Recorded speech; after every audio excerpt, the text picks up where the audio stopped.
Hello everyone and welcome to Chess with M&M. Today we will see a game happened in 2016 in Bilbao Masters tournament between Magnus Carlsen, the world champion, and Sergey KARJAKIN. And this game we will see how the world champion playing style is so simple, but at the same time it's so hard to play like you're playing. And this is one of the reasons which make it him the world champion. So let's get started. Magnus with the white pieces and Sergey with the black pieces. Magnus started by e4, king pawn opening, c5 by Sergey, knight to f3 and d6. And here we're seeing Sergey going to the Sicilian defense. And c3 by Magnus.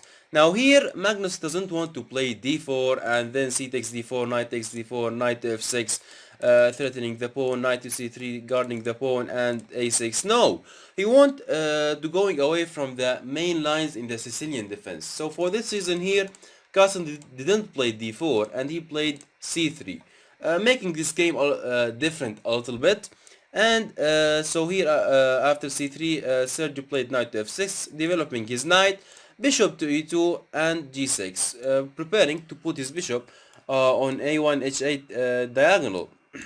And here of course you cannot take on e4, knight takes on e4 because I have queen to a4, queen to a4 check, and then you will lose your knight in the next move. So for this reason you cannot take on e4, bishop to e2 g6 and castling by white. Bishop to g7, and here Carlsen played bishop to b5 check and knight to c6. Now here maybe you're asking yourself why Carlsen moved his piece two times, once from the f1 to the e2 and the second time bishop e2, bishop b5. Now Carlsen's idea is protecting the e4 square by the tactic. How? Because here after bishop b5 and knight c6, Carlsen played d4. d4 you cannot take on e4, knight takes on e4, because I will play d5. I will play d5. Okay. 6.5 hours later. Sorry, we have some problems in the connection.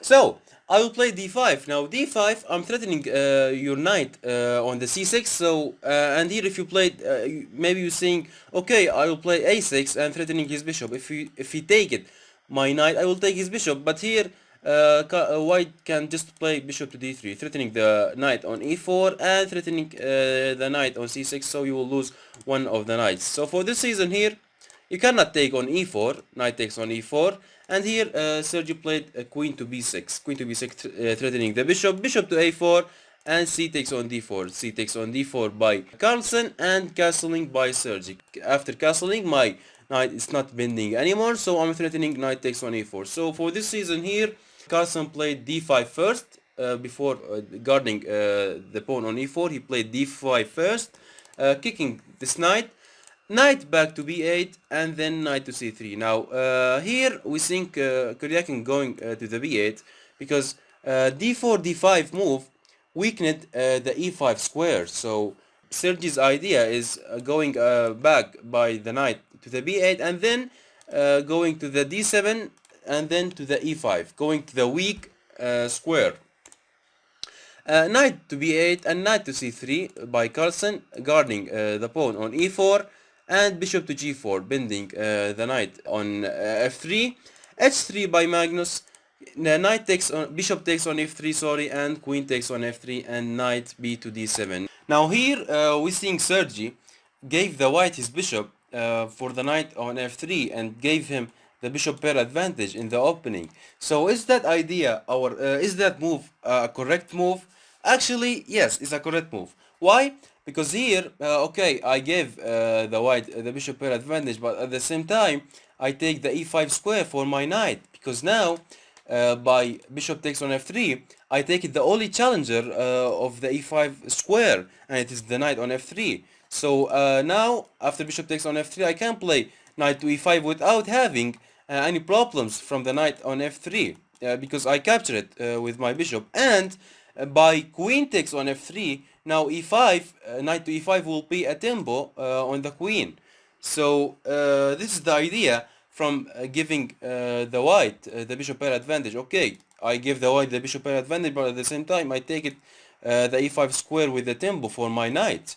So after knight to b to d7, white played rook to b1. Rook to b1, I want to move my bishop without having any problems on b2 pawn.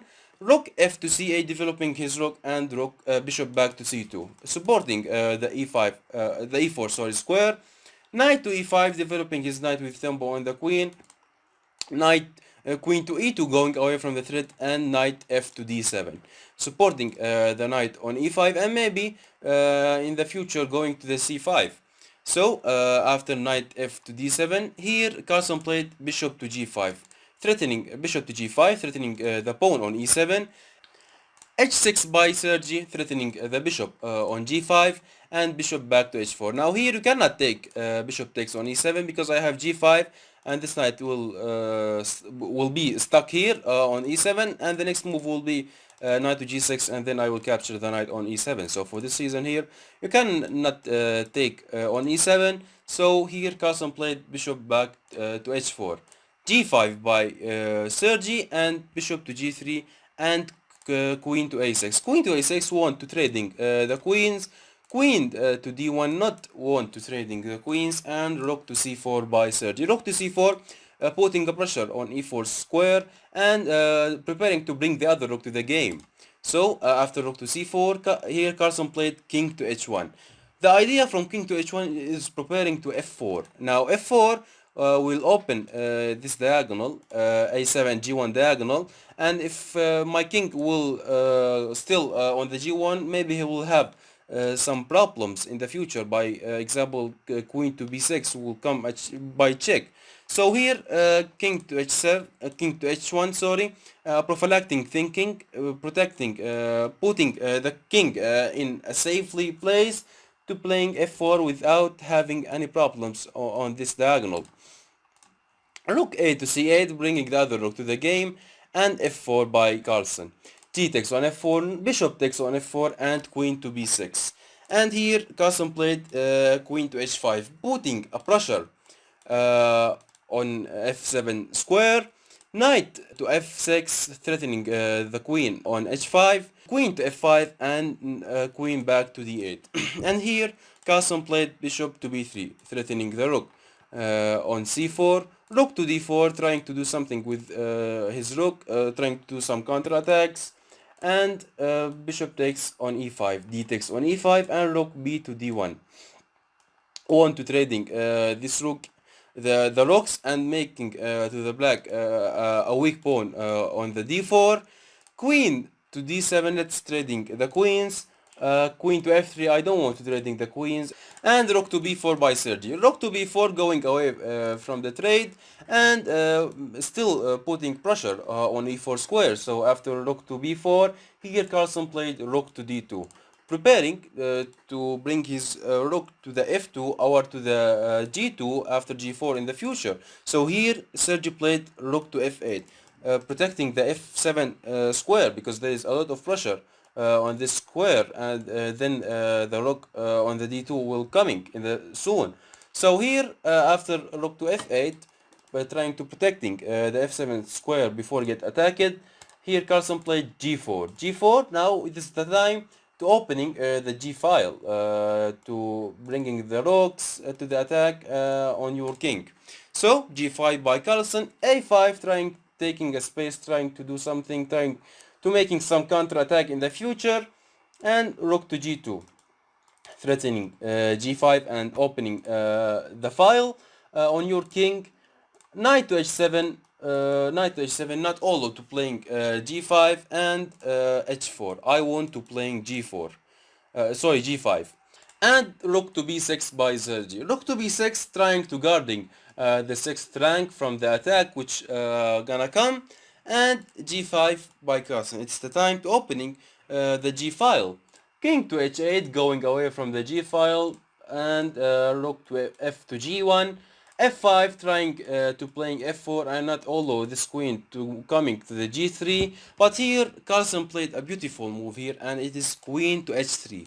Now the idea is Carlsen want to play queen to g3, but here if Carlsen played queen to g3, then black will be Sergey will play f4. f4, if you move, I'm threatening your queen, so you have to move your queen. If you move your queen to the g4, I will trade the queens. And if you move your queen away, you lost your attack on the g file. So for this season here, Carlsen played queen to h3. Queen to h3, not bending this pawn on f5 and not allow it to move, because if you remove this pawn, you will lose your queen on d7.